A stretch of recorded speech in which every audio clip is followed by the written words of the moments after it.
ராவணன் அசுர அல்லது அரக்க குலத்தவர் என்றும், அவர் இலங்கையின் அரசனாக இருந்தவர் என்றும், அவர் 10 தலைகள் கொண்டவர் என்றும் இசை, மருத்துவம், வானசாத்திரம், சோதிடம், அரசியல், விஞ்ஞானம், மனோதத்துவம், இலக்கியம், மந்திரம், தந்திரம் என்று பல துறைகளின் விற்பன்னன் என்றும் ராவணனின் எதிரிகளாகிய ஆரியர்களாலேயே வர்ணிக்கப்படுகிறார். இவ்வளவு ஞானம் பெற்ற ராவணன் பெண்ணாசை கொண்டவனாகவும், ராமனின் மனைவியான சீதையை கவர்ந்து சென்று மணக்க விரும்பியதாகவும், ராமன் வானரப்படைகளின் உதவியுடன் ராவணனை கொன்று சீதையை மீட்டதாகவும் கதை திரித்திருக்கிறான் யூத ஆரியன். இராமாயணமாக அறியப்படும் புராணக் கதையில் உள்ள உண்மை வரலாற்றை மீட்கும் தவத்தில் இது எனது முதல் விழியமாகையால் இந்த விழியத்தில் ராவணனின் உண்மை அடையாளத்தை மட்டும் கட்டவிழ்க்கப் போகிறோம். புராண கால பெயர்கள் எல்லாமே பட்டப்பெயர்களே ஒழிய அவை அந்தந்த நாயகர்களின் இயற்பெயர் அல்ல. இந்த பட்டப்பெயர்கள் அந்தந்த வரலாற்று நாயகர்களின் சிறப்பையோ சிறப்புகளையோ விவரிக்கும் பெயர்கள். இந்த பட்டப்பெயர்களின் மூலம் அந்தந்த நாயகர்களின் வரலாற்றை ஆதித்தமிழர்கள் தக்க வைத்தனர். சான்றாக வரலாற்று கால நாயகரான புத்தரின் இயற்பெயர் சித்தார்த்தன், அதாவது சித்தம் பொருந்தியவன் என்ற பொருளில் இளம்பிராயத்தில் அவரது பெற்றோர் அவருக்கு இட்ட இடுபெயர் இது. ஆனால் புத்தர் என்ற பெயர் அவர் புத்தம் புதிய தத்துவ உண்மையை உலகுக்கு வழங்கியவர் என்பதை குறிக்கும் பட்டப்பெயர். புதிய உண்மையை வழங்கியதால் அவர் புத்தரானார். அந்த வகையில் ராவணன் என்பதும் பட்டப்பெயரே. இந்த பெயரின் பொருள் என்ன? ராவணனின் பெயரால் ராவண சம்ஹிதா என்ற நூல் இன்றும் பின்பற்றப்படுகிறது. இதில் பலதரப்பட்ட செய்திகள் இருப்பதாக சொல்லப்பட்டாலும் இது முதன்மையாக ஒரு சோதிட நூலாகவே அறியப்படுகிறது. சோதிடம் என்றாலே அது வானாராய்ச்சியோடு தொடர்புடையதுதான். அந்த தொடக்க காலத்திலே ஒருவர் சோதிட நூல் எழுதியிருந்தாரானால் அவர் வானாராய்ச்சி செய்தவர் என்பதே உண்மை. முருகன் காலத்திலேயே 7 கோள்களும் அறியப்பட்டிருந்தன. அதன் அடிப்படையில்தான் முருகன் ஒரு கோளுக்கு ஒரு தெய்வம் என்ற வகையில் 7 கன்னி தெய்வங்களை உருவாக்கினார். ஆனால் முருகன் சோதிடத்தை உருவாக்கினாரா என்பது தெரியவில்லை. எனினும் நிலவின் தாக்கம் உயிர்களின் மீது இருந்ததை முருகன் அறிந்திருந்ததால் தான் அவர் பிரதோஷ வழிபாட்டை அறிமுகப்படுத்தினார். இருப்பினும் முருகன் சோதிடத்தை உருவாக்கினாரா என்பதற்கு இன்றைய தேதியில் என்னிடம் உறுதியான ஆதாரம் இல்லை. அது பற்றி யாராவது அறிந்திருந்தால் இங்கு பின்னூட்டங்களில் வெளிப்படுத்துங்கள். முருகன் அறிந்திருந்த 7 கோள்களையும் ராவணன் தொடர்ந்து கண்காணித்து அவற்றின் சுழற்சி காலங்களை கணக்கிட்டு அதன் அடிப்படையில் முருகன் நிலவின் தாக்கத்தை விவரித்திருந்ததின் தொடர்ச்சியாக ஒவ்வொரு கோளும் நம்மை எவ்வாறெல்லாம் பாதிக்கலாம் என்ற கொள்கையோடு ராவணன் சோதிடத்தை உருவாக்கினார். இவரே சோதிடத்தை முதன்முதலாக உருவாக்கியவர் என்று கருதவும் இடமுண்டு. ராவணன் காலத்திற்கு பிறகு 2000 ஆண்டுகள் கழித்து நாம் அறியும் ஒரு ஆளுமைதான் மகாபாரத சகாதேவன். இவரும் வானசாத்திரம், சோதிடம் அறிந்தவர்தான். ஆனால் இவரது தனிப்பட்ட பங்களிப்பு எது என்று நமக்கு தெரியவில்லை. இவருக்கு பிறகு 1000 ஆண்டுகள் கழித்து தோன்றியவர்தான் திருமால் எனும் விஷ்ணு. இவர்தான் ராகு, கேது என்ற 2 நிழற்கோள்களையும் 12 ராசிகளையும் உருவாக்கி பஞ்சாங்கம் எனும் ஒப்பற்ற நாட்காட்டியையும் வழங்கி சோதிட கலையையும் இன்றுள்ள நிலைக்கு மேம்படுத்தினார். ராகு கேதுவோடு தொடர்புடைய சூரிய சந்திர கிரகணங்களை முன்கூட்டியே கணிக்கும் திறனை உலகில் முதலாக பெற்றவர் திருமால்தான். எனவே ராவணனின் சோதிடம் என்பது 7 கோள்களை மட்டும் மையப்படுத்தியதாகத்தான் இருந்திருக்க வேண்டும். ஆனால் ராவண சம்ஹிதையில் 9 கோள்களோ 12 ராசிகளோ ஆளப்பட்டிருக்குமானால் இது பிற்காலத்தவரால் திருத்தி எழுதப்பட்டிருக்க வேண்டும் என்று கொள்க. ராவண சம்ஹிதையை ஆய்வு செய்து பிறகு ஒரு விழியம் வெளியிடுவேன். ராவண சங்கீதம் என்ற சொல்லே ராவண சம்ஹிதை என்று மருவியது. ராவணன் காலத்தில் அகர எழுத்துக்கள் உருவாகாததால் இலக்கியங்கள் பாடல் வழியாகத்தான் வாய் வழி கடத்தப்பட்டன. அதனால்தான் ராவண சங்கீதம் என்ற பெயர். எப்படியாயினும் ராவணன் ஒரு வானாராய்ச்சி சித்தர் என்பது உறுதியான செய்தி. இதற்கு இன்னுமொரு ஆதாரமாக இருப்பது ராவணனின் மகனான இந்திரனின் பெயரால் அறியப்படும் சாக்கா நாட்காட்டி. இந்த வகையில் ராவணன் என்ற பட்டப்பெயர் வானாராய்ச்சியை கொண்டும் இடப்பட்டிருக்கலாம். இந்த கோணத்தில் ஆராய்ந்து பார்த்தோமானால் ரா பிளஸ் வாணன், ராவாணன், ராவணன். ரா என்றால் இரவு, வாணன் என்பது வானத்துக்காரன் என்று பொருள். எனவே ராவணன் என்பதற்கு இரவு வானத்துக்காரன், அதாவது வானாராய்ச்சியாளர் என்பதே பொருள். இதற்கு இன்னும் ஒரு ஆதாரமாக இருப்பது வட இந்தியாவில் ஆழ்வார் எனுமிடத்தில் உள்ள ராவன் பார்ஸ்வநாத் என்ற கோயில்.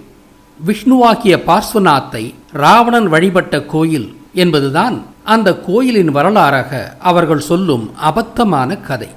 பார்ஸ்வநாத் என்று ஜெயின் தீர்த்தங்கராக அறியப்படுபவர் உண்மையில் திருமால் எனும் விஷ்ணுதான் என்று பார்ட் 4 விஷ்ணு என்ற ஆங்கில விழியத்தில் 2013ஆம் ஆண்டே நிறுவிவிட்டேன். பார்ஸ்வநாத் தீர்த்தங்கரின் காலம் மகாவீரரின் காலத்திற்கு 500 ஆண்டுகளுக்கு முன்பு என்று, அதாவது இன்றிலிருந்து 3000 ஆண்டுகளுக்கு முன்பு என்று ஜெயின் சமய ஆய்வுகளே சொல்கின்றன. ஆனால் பார்ஸ்வநாத் ஆகிய விஷ்ணுவின் காலம் ஏறத்தாழ 4000 ஆண்டுகள் என்பது எனது ஆய்வு முடிவு. பார்ஸ்வநாத் ஆகிய விஷ்ணு உருவாக்கிய 12 ராசிகளில் 8 ராசிகள் மகாபாரத பாத்திரங்களை கொண்டு உருவாக்கப்பட்டுள்ளதால் விஷ்ணுவின் காலம் மகாபாரதத்திற்கு பிந்தைய காலம் என்பது தெளிவு. இதில் சிறிதளவும் ஐயமில்லை. ஆக பார்ஸ்வநாத் ஆகிய விஷ்ணு ராவணனுக்கு பிறகு 3000 ஆண்டுகள் கழித்து தோன்றியவர்தானே ஒழிய அவர் ராவணனுக்கு காலத்தால் மூத்தவர் அல்ல. எனவே ராவணன் விஷ்ணுவாகிய பார்ஸ்வநாத்தை வழிபட்டிருக்க முடியாது. ஆனால் பார்ஸ்வநாத் என்பது விஷ்ணுவின் பல பட்டப்பெயர்களில் ஒன்றுதான். பார் சக நாதன் என்ற பெயரே பார்ஸ்வநாத் என்று மருவியுள்ளது. இதன் பொருள் வானாராய்ச்சி செய்த தலைவன் என்பதே. ராவணனும் வானாராய்ச்சி செய்த தலைவன் என்பதால் விஷ்ணுவுக்கு இடப்பட்ட இந்த பட்டப்பெயர் விஷ்ணுவிற்கு பிறகான காலத்தில் விஷ்ணுவிற்கு மூத்தவரான ராவணனுக்கும் ஏற்றி சொல்லப்பட்டிருக்க வேண்டும். ராவணன் பார்ஸ்வநாத் கோயில் உள்ள ஊரான ஆழ்வார் என்பது, அதாவது ஆழ்வார் என்பது விஷ்ணு பார்ஸ்வநாத்தோடு தொடர்புடைய பெயராக இருந்தாலும் இங்கு வாழும் மக்கள் ஆதியில் இலங்கையிலிருந்து இங்கு வந்து குடியேறி இன்று ஜெயின் சமயத்தை தழுவியவராகவே இருக்க வேண்டும். இதனாலேயே இந்த குழப்பம். எனவே ராவன் பார்ஸ்வநாத் கோயில் என்பது விண்ணாய்வு சித்தர்களான ராவணனையும் விஷ்ணுவையும் ஒரு சேர வழிபடும் கோயில் என்று கொள்க. ஆக ராவணன் ஒரு வானாராய்ச்சி சித்தன் என்பதும் அதன் அடிப்படையிலேயே அவரது பெயர் ராவணன் என்று உண்டாகியிருக்க வேண்டும் என்பதும் உண்மை. ராவணனின் 10 தலை மூலத்தை இப்போது பார்ப்போம். இதற்கு 2 விளக்கங்களைத்தான் கூற முடியும். ஒன்று, ராவணன் 10 வகை துறைகளில் பாண்டியத்துவம் பெற்றிருந்தார் என்பதால் அதை ஒரு உருவகமாக்கி 10 தலைகளுடன் சித்தரித்தனர் என்ற வழக்கமான விளக்கம். ராவணன் குடும்பமே முதல் பாண்டியர் குடும்பம் என்பதும் இந்த கருத்திற்கு துணை செய்கிறது. அதாவது பாண்டியத்துவம் என்ற சொல்லே பாண்டியர்களான ராவணர்களிடமிருந்து உருவான சொல்தான். இரண்டாவது விளக்கம் எனது ராவணன் பற்றிய முந்தைய ஆங்கில விழியத்தில் கொடுத்த விளக்கம்தான். அதாவது ராவணன் கோள்களை ஆராய்ந்தவர் என்பதால் கோளுக்கு ஒரு தலை என்று 7 தலைகளும், அதுவே விஷ்ணு காலத்திற்கு பிறகு உண்டான ராகு கேது என்ற கோள்களையும் சேர்த்து 9 தலைகளுமாக தற்போது சித்தரிக்கப்படுகிறார் என்பதுதான். இலங்கையில் ராவணனுக்கு 9 தலைகளே என்பது இதற்கு ஆதரவான செய்தி. இந்த 2இல் எதுவானாலும் இருக்கட்டும், அதாவது ராவணனின் தலைகள் அவரது வரலாற்றை தக்க வைக்கும் உருவக தலைகளை ஒழிய இவை ராவணனின் பௌதீக தலைகள் என்று பிராமணன் விட்டது ஒரு கப்சா. ராவணனின் குலம் எது என்று இப்போது பார்ப்போம். அவர் எக்கர், அதாவது யக்ஷா என்ற குலத்தை சேர்ந்தவர்.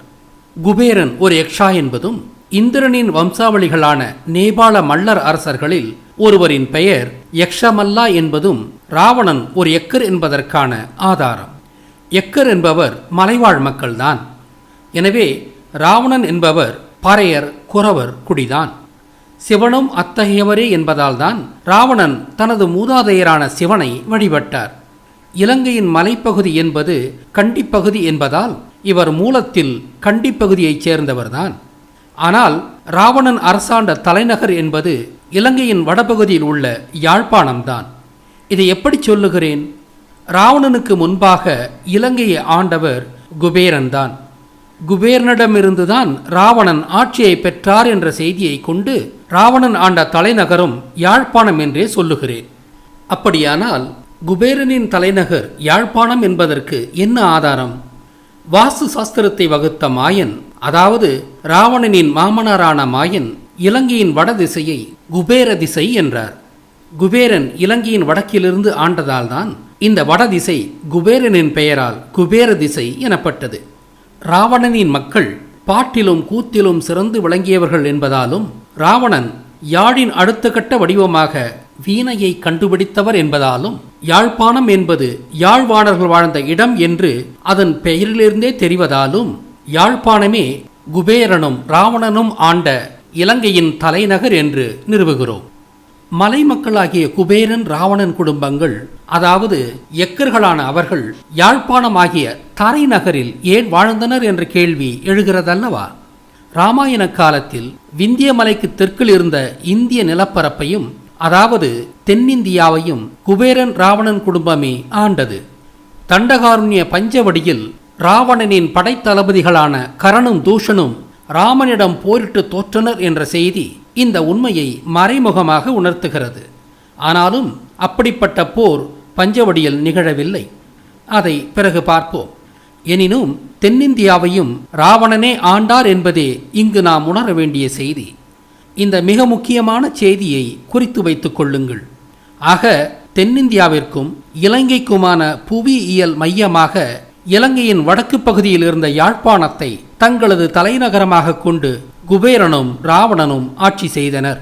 மேலும் முற்காலத்தில் விவசாயத்திற்கு எதிராக முருகனோடு போர் செய்து தோற்ற மலை மக்கள் பிற்காலத்தில் விவசாயத்தின் தேவை கருதி தரையில் இறங்கி தாங்களே விவசாயமும் மேற்கொண்டனர். அவர்களே இன்று மல்லர்களாகவும் அறியப்படுகின்றனர். விவசாயம் மேற்கொண்ட மக்கள் மலை மக்களை விட கருப்பாக இருந்ததினால் அவர்கள் மல்லர் எனப்பட்டனர். மல், மால் என்றால் கருப்பு என்று பொருள். முருகன் காலத்தில் உலகில் முதலாக மானாவாரி விவசாயத்தில் ஈடுபட்ட மக்கள் முதலியார்கள் என்றும் படை வீரர்களாக இருந்தவர்கள் தேவர்கள் என்றும் ஏற்கனவே பார்த்தோம். எனவே ஆதி உலகில் மலைகளில் மட்டும் பெரும்பான்மையாக வாழ்ந்த மக்கள் பிற்காலத்தில் தரையில் இறங்கி மேய்ச்சல் சமூகமாகவும் அதற்கு பிறகு வேளாண் குடிகளாகவும் மாறினர். இதே கதைதான் இந்திய நிலப்பரப்பிலும் நிகழ்ந்தது. அந்த படிநிலைப்படி விவசாயத்திற்கு வந்தவர்தான் முருகனும். முருகன் குமரிக்கண்டத்தில் ஆயராக இருந்தவர்தான்.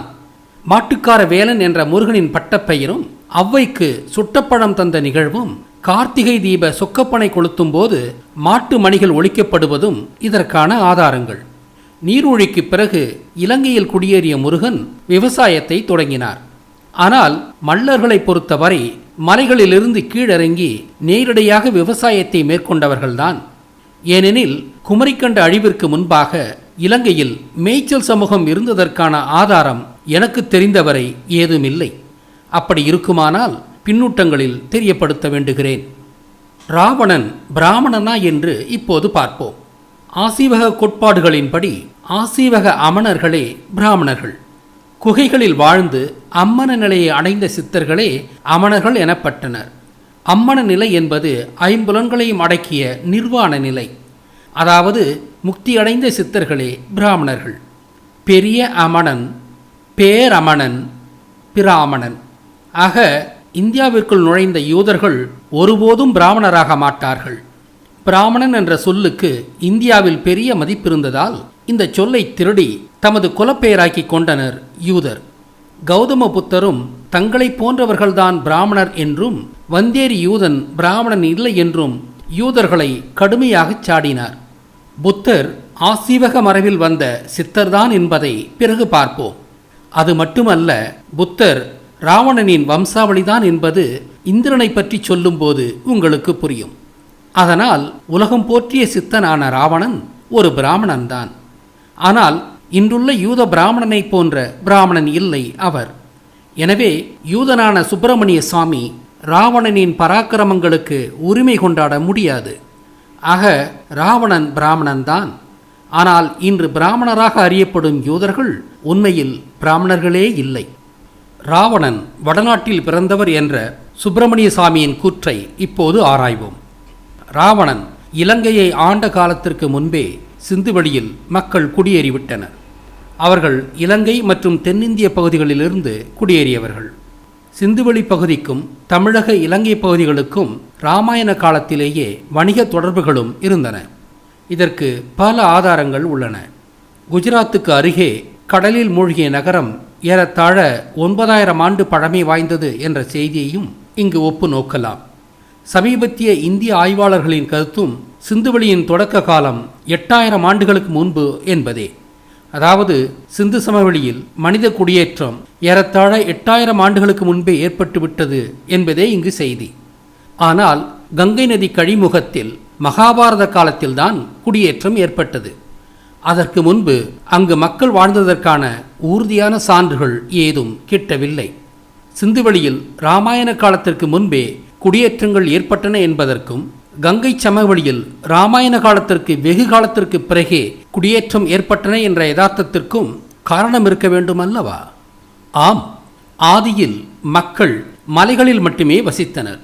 அரபிக் கடலோரம் கேரளாவிலிருந்து மகாராட்டிரம் வரை மேற்கு தொடர்ச்சி மலை உள்ளதால் அந்த மலைகளில் தொடர்ச்சியாக மக்கள் வசித்தனர்.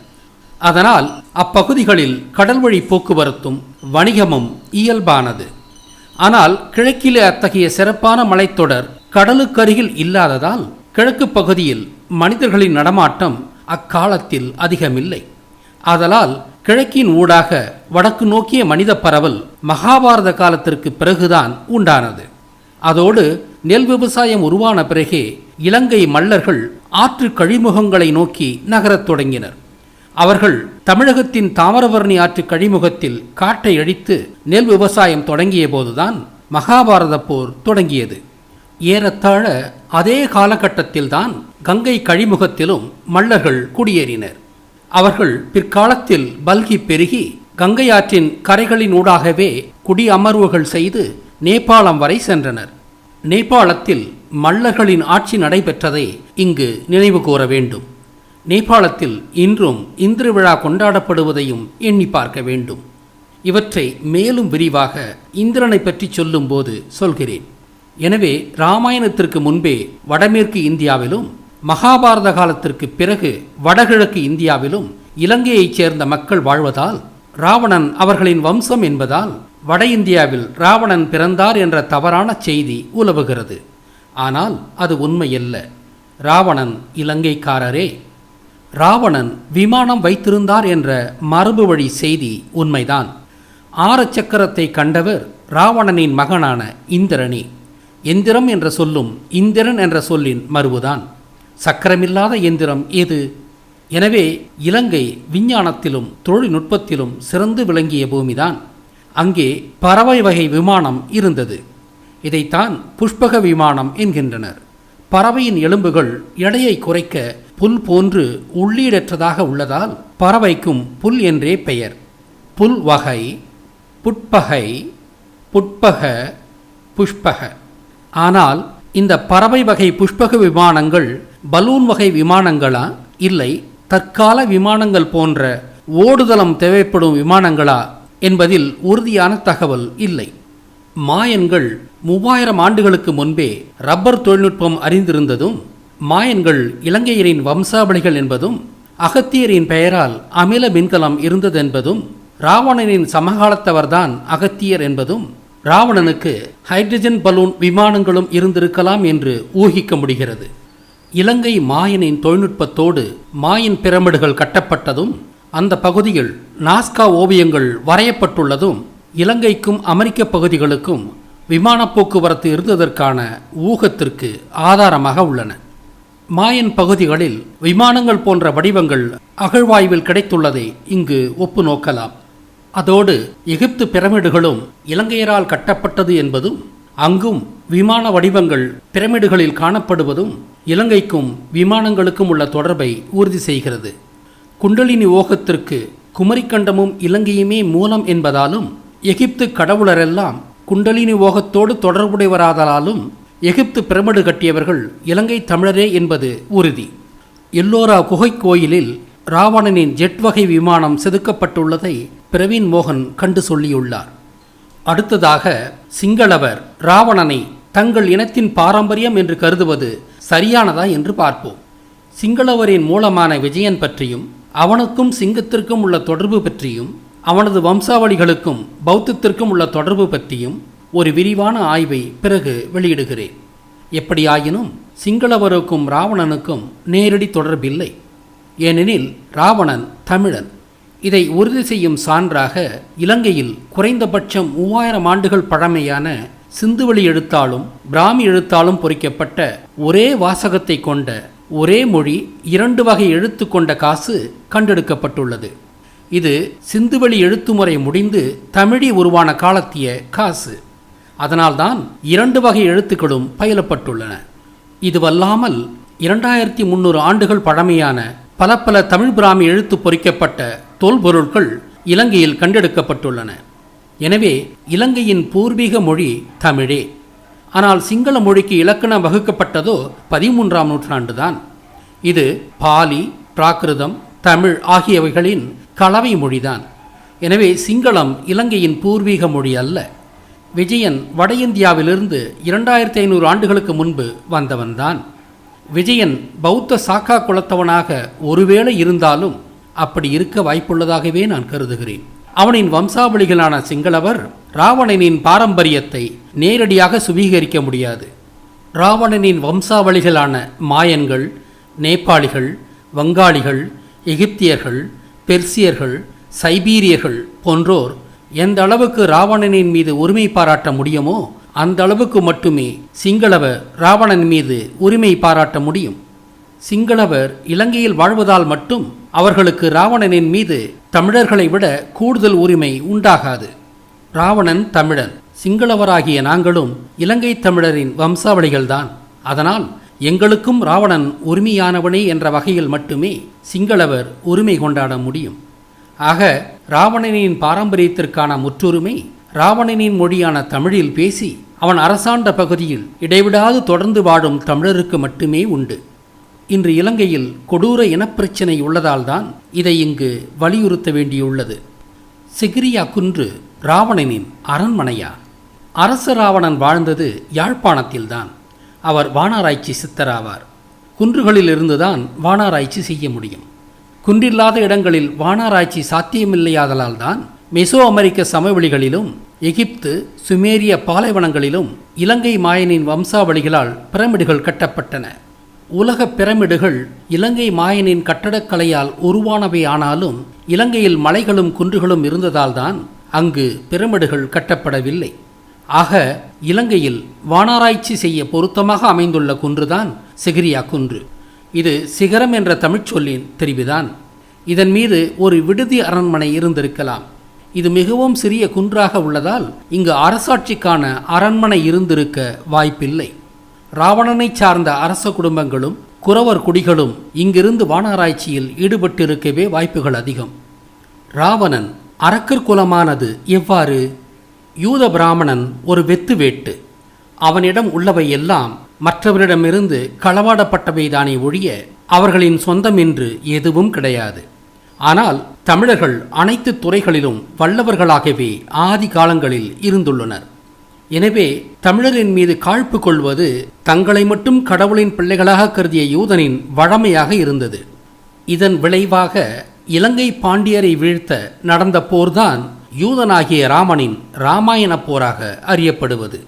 தாமிரபரணியின் திருநெல்வேலி பாண்டியரை வீழ்த்த நடந்த போர்தான் சகுனி என்ற யூதனின் மகாபாரத போர். வைகையின் மதுரை பாண்டியரை வீழ்த்த நடந்த போர்தான் பரசுராமன் என்ற யூதனின் களப்பிரர் யுத்தம். இந்த 3வது யுத்தத்தில்தான் பாண்டியர் வீழ்த்தப்பட்டனர். ஆக தங்களை விட அசாத்திய ஞானமும் திறமைகளும் கலைகளும் கொண்டிருந்த தமிழரை யூதர்கள் வெறுத்தனர்.